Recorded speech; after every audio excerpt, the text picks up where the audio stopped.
So there are daily different viruses, trojans, malwares going ahead and getting updated. Previously it only ran on computers. Nowadays it even works on Android or your iPhone, even the Windows platform. So you need to know each and everything. And when you are going ahead and gathering information, let's say you are a penetration tester and an organization has hired you, so you need to make sure that you use each and everything up to that you have under your pocket, inside your pocket, to go ahead and try to penetrate this organization, because that is your aim. You need to know, you need to think from a malicious hacker's point of view as to how would they try to gain access.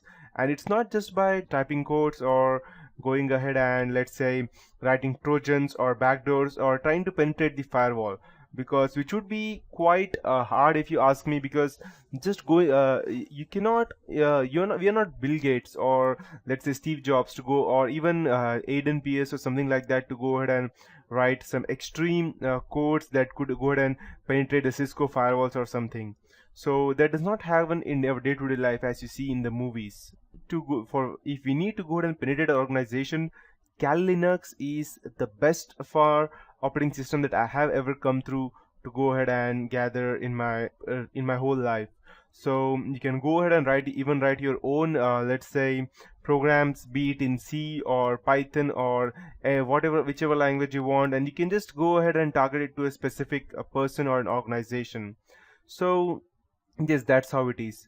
So to start with, I would like to tell you that if some person has hired you for going ahead and, let's say, you might be thinking that how will I go ahead and penetrate someone's organization if I write some Trojan, but that is I'm not able to penetrate through the firewall, or I'm not able to get the specific IP address. Then how do I go ahead and how can someone, a malicious hacker, can go ahead and get into an organization's system? Then at that point of time there comes something which is called as social engineering. Social engineering is a type of con that you go ahead and con into someone to gain information, and any kind of information. It does not require what information is that. So in this tutorials that I would be teaching, I will be telling you some case studies in between as to how there were some penetration testers who went ahead and gathered some information through the clients itself, and they didn't even knew that they were giving out some important information, and then they went ahead and hacked into their personal systems and told them that these are the ways that any kind of hacker go ahead and get your access into your organization. So that is what ethical hacking is. And after that, there are footprinting and reconnaissance, that you need to go ahead and gather information, which operating system the people are using, let's say, what they are working on exactly, what kind of firewall they are, which antivirus they are using, and loads of stuff. After that, we need to scan networks as to which IP address they are again, which IP address they have, what are, let's say, what are the sources of IP address, between which range are they exactly, things like that. After that, we need to go into system hacking, trojans, backdoors. We need to know what viruses and worms can do. And when we talk about viruses, virus, worms, trojans, backdoors, malwares, these are all different things. There are multiple types of viruses, like polymorphic virus, or you can go ahead and take something like, let's say, the trojan, which is the most famous and the dangerous one, because you don't actually know what it is doing in the background and what information it has already given out. That's the reason. And viruses and worms normally go ahead and destroy your computer, whereas trojans and backdoors give out your information from your computer to someone else. So at some point of time, virus and worms, I am not saying that they are good enough, but they are not the worst part, because okay, fine, my system is damaged and they have corrupted all these firewall or something, so you know what is happening. But in case of trojans, you don't actually know.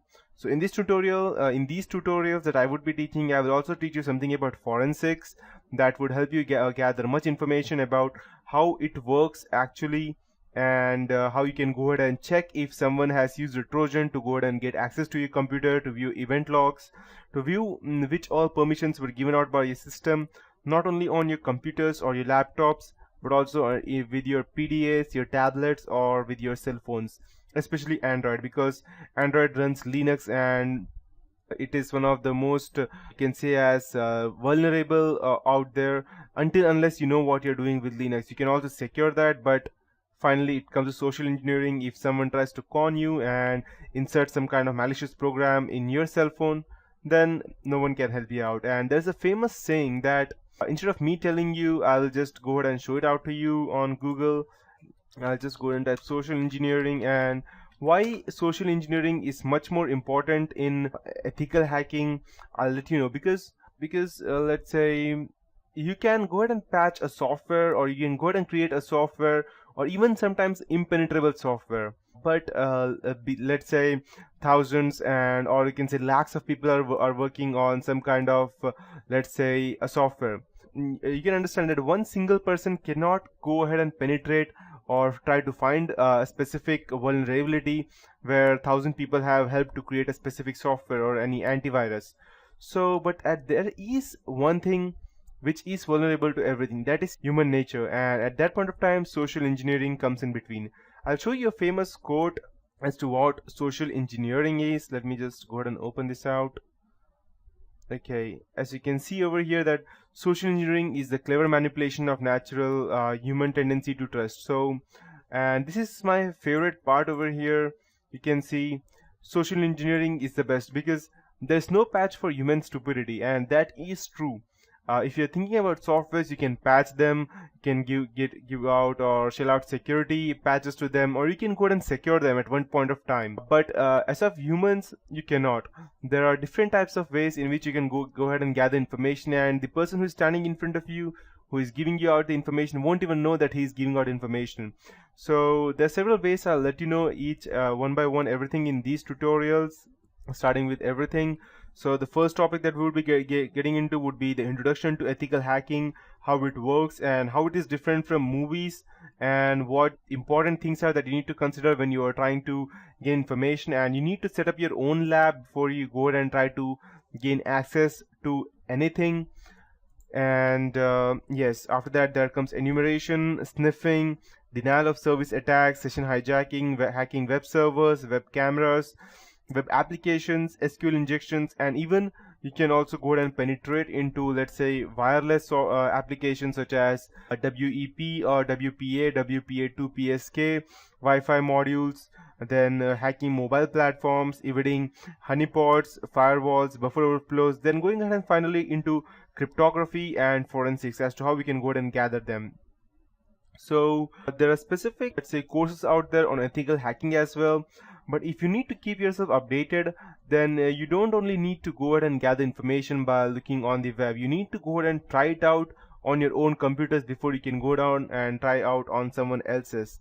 So these are things that are important, and in the next tutorial I'll be starting with the main, that is what is ethical hacking and stuff.